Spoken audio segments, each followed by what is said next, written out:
Gintama is one of the most beloved series out there, adored for hysterical comedy and parodies. But people who haven't seen Gintama only take it as a gag show. And don't know it has a great plot to go with outstanding character development, which also come with an intriguing backstory.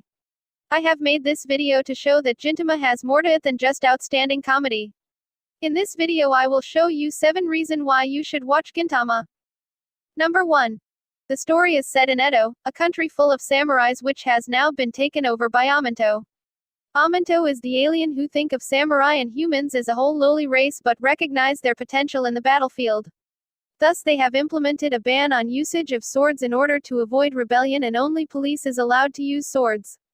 Now enter the most unique and ever-growing protagonist, Sakata Gintoki, who unlike most protagonists is a lazy, no-good man who runs a business called Odd Jobs, or more known as Yorizuya in this show, where he will do any job as long as he is paid.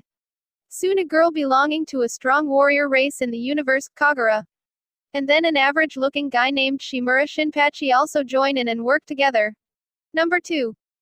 Now, you are thinking this is a story about Gintoki driving out the evil Amanto out of his country, right? It's wrong. He is just your average lazy bum who lies around playing poker and eating sweets all day, not giving one thought of saving his country, and as shocking as it may sound, he outright refuses to get strong or defeat the evil, unlike your average shonen protagonist. The answer to his current behavior lies in his mysterious past in a war.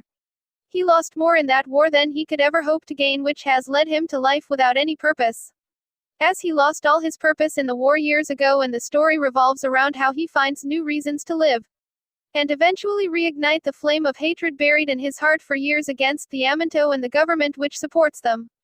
The story of his past is intriguing and doesn't disappoint, to say the least. Number 3. One of the main thing Gintama is so loved. The parody is just outright hilarious with the clever ways they come up to parody characters or anime.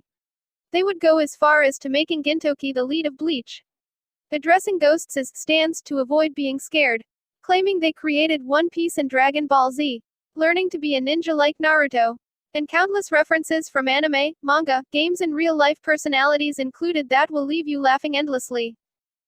Number 4. All of female characters use proper and natural clothes in accordance with the setup of the story.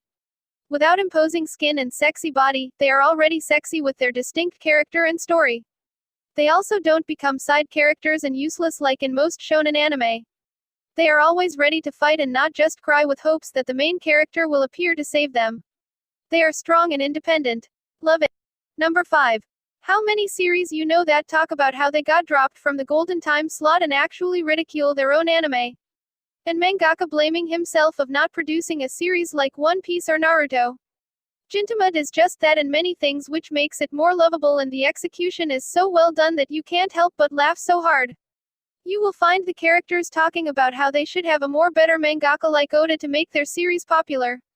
Gintoki wanting to be lead of One Piece, and not being happy they got a crossover with Skeet Dance, while One Piece got a crossover with Dragon Ball Z and Toriko.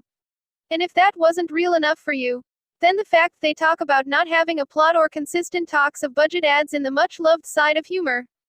Gintoki went as far as to say they don't have a plot because their mangaka is a gorilla who can't make great plots, like Gintoki wanting to be the king of pirates or a Hokage. You will often find him practicing his Kamehameha because the mangaka didn't give him energy shooting blasts. Number 6. Although the anime is 70% comedy, but it has serious arcs in between to make up a good balance between its humorous content, and also make sure that the main plot keeps on progressing slowly, and before you know it, there will come a time the anime only focuses on its main plot and drives away from its much-loved humor to bring heart-stopping action and epicness to make up for it. The main progression of the serious arcs is linked to the past, where the history of Gintoki and his troubled life is revealed, and also showing in the process the great burden he bears on both his heart and shoulder, putting a big smile on his face for those around him. A past which have led to people shaking by hearing his name presently. Lives lost, friends alienated, and the lives he must take to carry on a burden. Number 7. All along the story, in serious arc or even simply in funny arc, we can find meaningful quotes.